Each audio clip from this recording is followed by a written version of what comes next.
The days were hot. Fish died in the lake, plants yellowed, birds stopped singing. There was thunder, but no rain. You call this period the Great Ecological Catastrophe.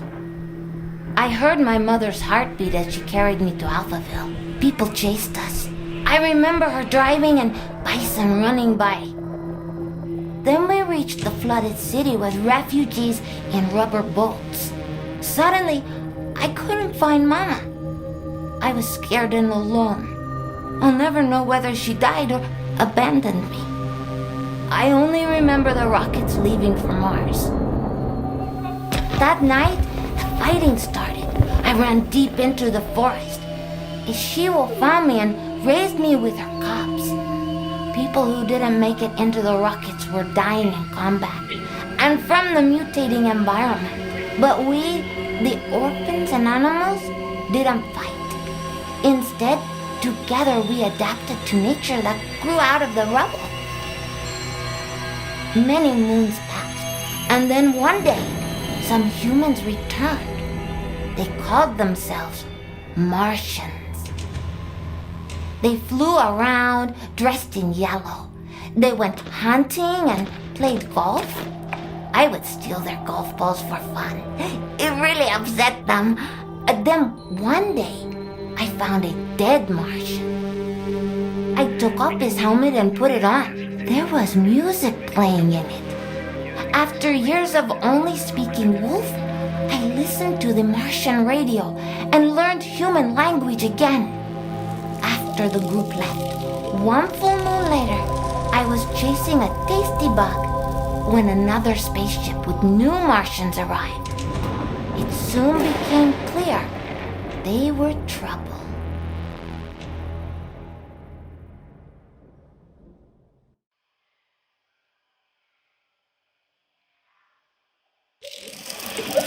Greetings, all you Tesla City Martians out there. You're listening to Radio Nostalgia from Mars, the show for those who miss a morning run in the park, slurping minestrone soup, sailing with the wind in their hair, singing in unison with thousands of people at a music concert, or smelling the coming rain. In other words, a show for the long lost day of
the son of no one. I'm the son of no one. I'm the son of no one. Starting off the show with Son of No One, a song I'm fairly certain resonates with many of us orphans of the earth out here in the stuffy depths of space. Speaking of stuffy air, please don't attempt to open portal windows to let some fresh air in. It's unbelievable that we have to mention this, but we're living in pressurized domes, people. Breathing recycled air is just the new normal. In totally unrelated news, the memorial of Baroness von Wullenschütt will be held in private, and her family asks gold diggers and paparazzi to respectfully stay away from the funeral ceremony being held in the Section C cafeteria on Deck 3 at 7 p.m. Dome time. Alright, on with the show.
Radio on seja from Mars.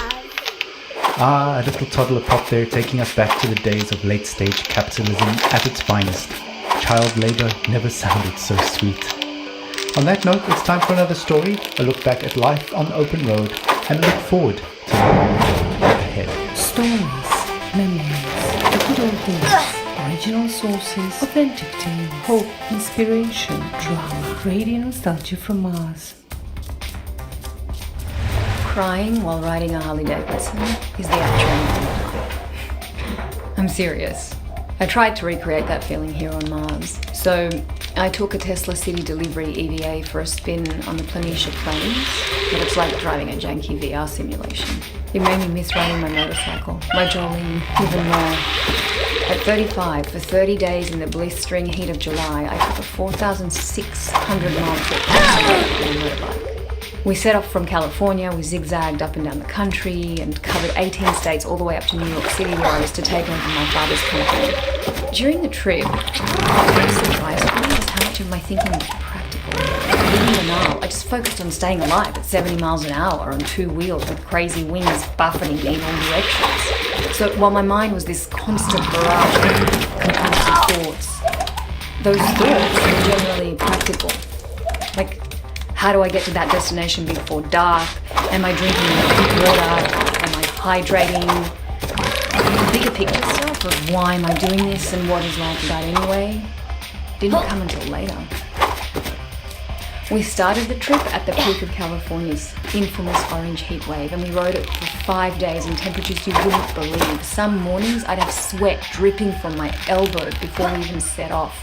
My eyes hurt from the sun. Sometimes I'd wake up so sore I could barely move. My inner thighs had engine burn. And even though those closest to me actually didn't think I'd make it, I learned that I could physically overcome much more than I thought. So after that rite of passage, I knew I could take over the company. Instead of being an entitled little brat whose father would pay for her theatre career, I turned the company into a $1 trillion business. And now, here I am with my family on Mars, among the last representatives of humanity in the universe. But aside from this high-minded idealism, life has no meaning. Because of these damn EVA suits, there's no wind on the highway here. No open air solitude that makes you feel one with the world like that. On Mars, even if you manage to get outside, you're still trapped in a bubble of your own stale air. No matter where you go, isolation clings to you. Unlike the open road, it's an experience of void, not wholeness. There's no dancing asphalt in the heat and no neon-lit diners and 2 a.m. omelettes with green bell peppers and yellow cheddar with a side of burnt hash browns, greasy bacon and black coffee. Instead, there's this barren rock and strictly monitored oxygen levels in sterile domes. We live in bubbles within bubbles. I admire how far we've come and how resilient we are, but I wonder, maybe we're just fooling ourselves. Just like during my epic ride, we mostly figured out the banal questions about water and food and sanitation, and now the greater questions are looming. What are we really doing here? What is our future? And what will the meaning of life be for my kids? At any rate, the point is, I miss my job. That's all. Thanks for listening. أنتم تستمعون إلى راديو حنين من المرج. Thank you for taking us on that ride with you, Bojana. Your story is an inspiration for all and reminds us to face our difficulties head on and to value the small things in life, even out here on Mars. Motorcycles, grease, wind in the hair. What better way to remember than with some psychedelic rock for the road?